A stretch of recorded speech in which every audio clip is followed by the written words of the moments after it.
2 Mei 2016. Pukul 6 petang, petugas keamanan di kampus Fakultas Matematika dan Ilmu Pengetahuan Alam Universitas Gadjah Mada Yogyakarta mencium bau busuk di sekitar kamar mandi lantai 5 gedung fakultas itu. Setelah mencari sumber bau, petugas menuju ke kamar mandi wanita yang berada paling ujung. Kamar mandi itu terkunci. Setelah berupaya melubangi sedikit bagian pintu, petugas melihat ada mayat di dalam kamar mandi tersebut. Segera petugas keamanan melaporkan penemuan mayat ini ke kepolisian. Kampus UGM pun geger. Tim Bidang Kedokteran dan Kesehatan Polda Daerah Istimewa Yogyakarta dan jajaran kepolisian meluncur dan melakukan identifikasi tempat kejadian perkara.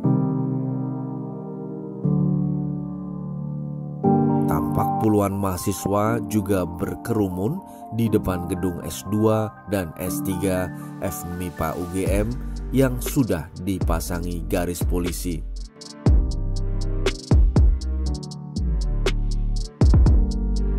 Berdasarkan hasil identifikasi mayat, terungkap bahwa korban bernama Feby Kurnia yang tercatat masih sebagai mahasiswi di kampus UGM.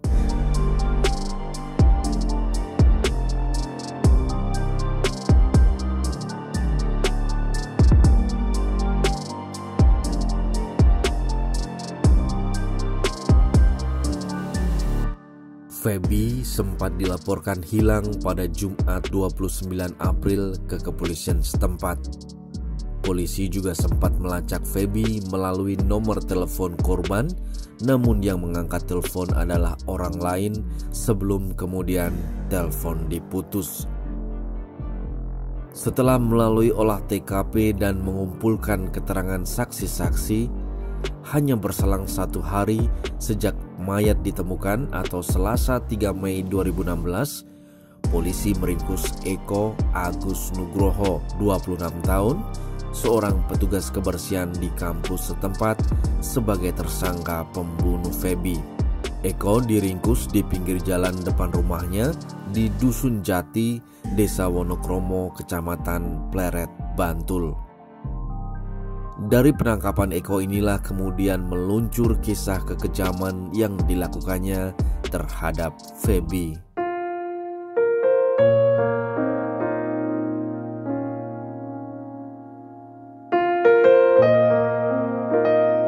Kamis 28 April 2016. Pagi-pagi sekitar pukul 6, Feby sudah tiba di kampus FMIPA UGM dan menuju ke lantai 5. Hari itu dia akan ada kegiatan perkuliahan di ruang 507. Feby adalah mahasiswa pertama yang tiba pagi itu. Saat itu, Eko tengah membersihkan ruang 506 yang berada di samping ruang 507. Feby kemudian diketahui menuju ke kamar mandi wanita. Saat itu timbul niat jahat Eko. Laki-laki itu membuntuti Feby lalu menyergap mahasiswi malang itu dan mencekiknya hingga meninggal dunia. Seperti dirasuki setan, Eko menggendong jasad Feby lalu membawanya ke dalam toilet wanita yang berada paling ujung. Dia lalu menaruh jasad Feby di lantai, menutupi wajahnya dengan kerudung. Eko lalu mengunci pintu kamar mandi itu setelah sebelumnya mengambil kunci motor dan STNK milik Feby. Eko juga mengambil 2 buah handphone milik Feby. Setelah tragedi itu, Eko bekerja seperti biasa, membersihkan ruang kelas hingga pukul 8:30 pagi. Eko juga sempat bertemu dengan petugas pembersih toilet bernama Mirna. Kepada Mirna, Eko berpesan supaya tidak membuka toilet paling ujung karena kerannya sedang rusak.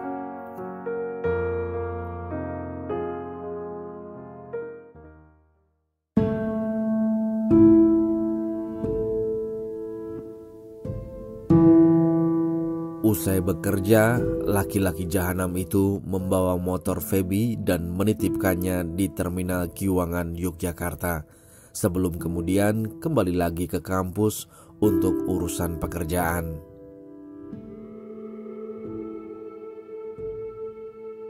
Jumat 29 April 2016, Eko masuk kerja seperti biasa, yaitu mulai pukul 4:30 pagi.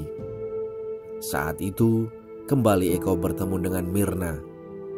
Lagi-lagi dia berpesan kepada rekannya itu untuk tidak membuka toilet paling ujung. Eko juga sempat membalas SMS dari ibunda Feby, bahkan mengangkat telepon dari teman Feby. Tidak ada kejahatan yang sempurna. Kebenaran akan menemukan jalannya sendiri. Bau busuk mayat Feby membuat petugas keamanan curiga. Petugas keamanan pun berkeliling mencari sumber bau sebelum kemudian pada 2 Mei pukul 6 sore mayat Feby ditemukan dalam kondisi membusuk. Eko pun berhasil diringkus. Handphone Feby sempat digadaikan Eko dengan nilai Rp560.000. Kepada polisi, Eko mengaku bahwa pembunuhan itu dilakukan karena motif. Eko dijerat pasal berlapis, yakni pasal 338 tentang pembunuhan, pasal 365 tentang pencurian dengan kekerasan, dan pasal 351 tentang penganiayaan.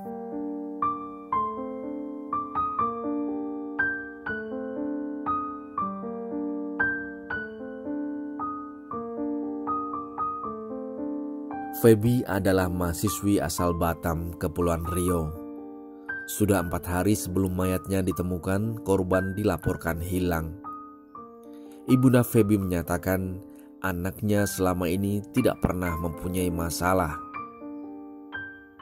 Teman-temannya pun tidak ada yang bermasalah dengan Feby. Sang bunda curiga karena saat ditelepon, Feby tidak menjawab dan hanya membalas melalui pesan singkat. Saat itu ibunda Feby hanya menerima pesan bahwa Feby sedang sibuk menyelesaikan tugas di kos temannya. Kecurigaan orang tua muncul karena SMS yang diterimanya menggunakan bahasa yang bukan seperti layaknya bahasa Feby. Kejanggalan lainnya yaitu ketika tiba-tiba Feby mengirimkan pesan singkat dan meminta ibunya tidak perlu khawatir dan selalu menjaga kesehatan.